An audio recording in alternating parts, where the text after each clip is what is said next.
የተመልካችን ቀልብ የማያዝ ልዩ ኃይል ያለው ስፖርት ነው። በርግጥም የንክኪ ስፖርት ቢሆንም ተወዳዳሪዎቹ ሆኖ ታዳሚዎች ሙሉ ራሳቸውን ለውድድሩ ይሰጡታል። የቡጢ ስፖርት ስፖርተኞች የአሸናፊነት፣ የታጋይነት፣ ያለሽነፍ ባይነት ባህሪያትን የሚያስተምር ነው። ማን ውድቀትን ይወዳል? ተመልካቹም እንዲሁ ሁሉም ለማሸነፍ ይታገሉበታል። ስፖርቱ በዓለም አቀፍ ደረጃ ተወዳጅ ነው። በተለይም በጥቁር አሜሪካውያን ዘንድ ከ1960ዎቹ በፊት ጀምሮ በአሜሪካን ሀገር የሚኖሩ ጥቁሮች ያለማንም ድጋፍ ከመወዳደሪያ ሰገነት ላይ በአሸናፊነት በመቆም ራሳቸውን ሰብከውበታል። በነጻነት ትግላቸውም እንደ አንድ መሳሪያነት ተጠቅመውበታል። በኢትዮጵያም የቡጢ ስፖርት ተወዳጅነት አለው።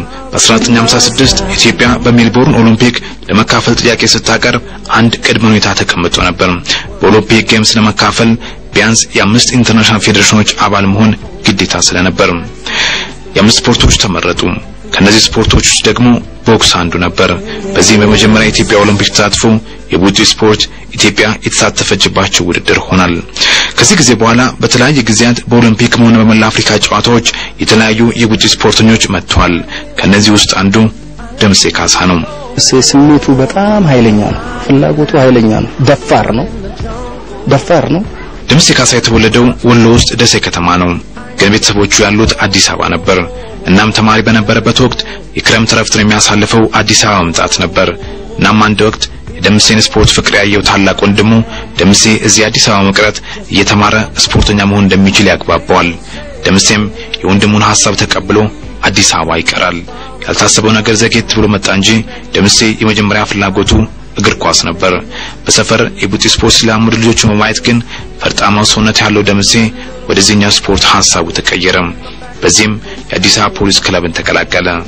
ዘግይቶ ብሎ ኦሜላ ክለብ ሲመሰረት ጥሩ ብቃት ያላቸው ቦክሰኞች ተመርጠው ወደ ሜዳ ገቡ። ከነዚህ ውስጥ ደግሞ ደምሴ ካሳ አንዱ ነበር።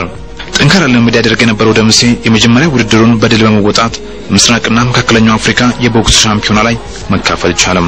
በብሔራዊ ቲያትር በተካሄደ በዚህ ሻምፒዮና ደምሴ በፍጻሜው ጨዋታ የታንዛኒያን ኑቲ የተባለ ቦክሰኛ በበቃይ በማሸነፍ ለሀገሩ የመጀመሪያ የወርቅ ሜዳሊያ ማስገኘት ችሏል።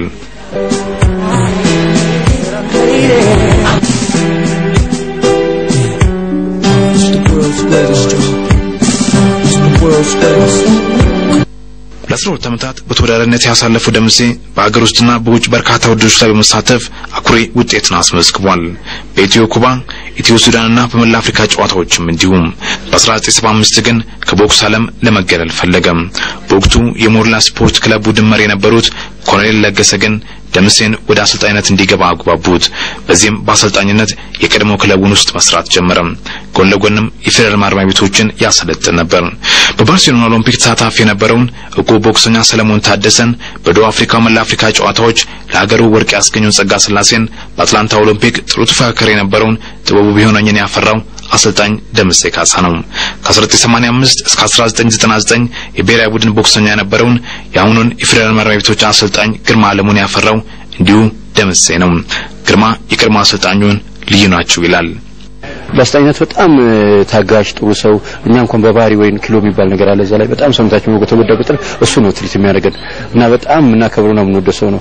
ስለችኝ ደከመኝ አይልም። አትሊስት ሌላ እንኳን ፓድ ቢባላል በቦክስ የሚያስመጣው እሱ ሌሎች ፓድ ሲጣፋ እንኳን አትሊስት በእጁ ነው የሚያሰራን እና በጣም ትልቅ ሰው ነው የተከበረ የተወደደ ሰው ነው። ኢንስፔክተር ታደሰ ኃይሌ ለ10 ዓመታት በኢትዮጵያ በተለያየ ክብደት ምድቦች የኢትዮጵያ ሻምፒዮን መሆን የቻሉ ቦክሰኛ ናቸው። ኢንስፔክተር ታደሰ ከደምሴ ጋር ከልጅነት ጀምሮ በቦክስ ስፖርት አብሮ አሳልፏል። ሲጀምር ነው ማቀው ሲጀምር ጀምሮ ባጭር ጊዜ ውስጥ ለጥሩ ውጤት የበቃ ከዛም በኋላ ስፖርቱንም ካቆመ በኋላ በአሰልጣኝነቱ ከፍተኛ ስሜትና ፍላጎት የነበረው እንጃ እኔ ልገልጸው አልችልም። በእውነት ነው ማለት በጣም ስሜታዊ ነው። በጣም ከፍተኛ በጣም ብዙ ልጆች ያወጣል። በጣም ብዙ ወጣቶችን አስልጥኖ ለጥሩ ደረጃ ያደረሰ ብዙዎቹ እንደውም አሁን በአውሮፓ በአሜሪካ በተለያየ ቦታ ይገኛሉ ልጆቹ ያሰለጠናቸው እና የመስሪያ ቤቱን ኦሜጋን ያሰለጥናል፣ ማረሚያ ያሰለጥናል። እንደገና ከዛ አልፎ ደግሞ ቀበሌ መጥቶ 06 ቀበሌ ውስጥ አንድ አዳራሽ አለ። ያን አዳራሽ አስፈቅዶ በጣም ብዙ ወጣቶችን ሲያሰለጥን የነበረ ነው። ከነኛ ውስጥም የብዙዎቹን ፍሬ አይቷል። በእውነት ነው ማለት በሜሪላና በፌደራል ማረሚያ ቤቶች በአሰልጣኝነት ብዙ ነገር ያሰሩት ደምሴ ኢንስፔክተር ማዕረግን አግኝቷል። ከነዚህ ክለቦች ጎን ለጎንም ኢንስፔክተር ደምሴ ካሳ በሰፈር ደከመኝ ሳሉ በርካታ ወጣቶችን ያሰለጥኑ ነበር። ዘጌት ብሎ ግን ይህ ኢንስፔክተር ደምሴ ታታሪነት ተገቷል።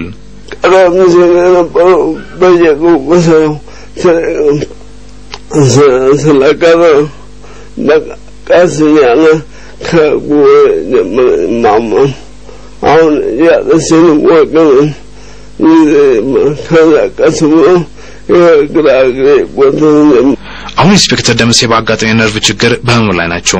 ለዚህ ደግሞ የጫና መብዛት ነው ይላሉ ኢንስፔክተር ታደሰና አሁን ይሄ ሊመጣ የቻለው ምናልባት ሰዎች ሲመለከቱ በውድድር የመጣ ነገር ሊመስላቸው ይችላል። በውድድር አይደለም። ልምምድ በሚያሰራበት ጊዜ ካቀሙ በላይ ነው። ከወጣቶቹ እኩል ከህፃናቶቹ እኩል ይሰራል። የነኛ ችግር ነው አሁን ይሄን ሊያመጣበት የቻለው። በእኛ ህይወት ውስጥ አልፎ ጥሩናል ብለን አስበን ጥሩ ባህሪ ያለው ጥሩ ጸጋ ያለው ሰው ነው። ግን መጨረሻ ላይ እንዲህ በመሆኑ በጣም አዝነናል። መረዳት ማንችልበት ደረጃ ደርሰዋል። በዚህ ነው ያዘነው ያቆምነው። በተለያዩ ሆስፒታሎች ሆኖ በመታከም ላይ የነበረው ኢንስፔክተር ደምሴ አሁን በሽታው ከሀገር ውስጥ ህክምና አቅም በላይ ነው። እናም የህክምና ቦርዱ ኢንስፔክተር ወደ ውጭ ሄዶ እንዲታከም ወስኗል። ይህ ደግሞ በቀድሞ የኢትዮጵያ ብሔራዊ ቡድን ቦክሰኛና አሰልጣኝ አቅም የሚቻል አይደለም። እናም የኢትዮጵያን ህዝብ እርዳታ ጠይቋል። በግሌ ለመታመም አቅም ስለሌለ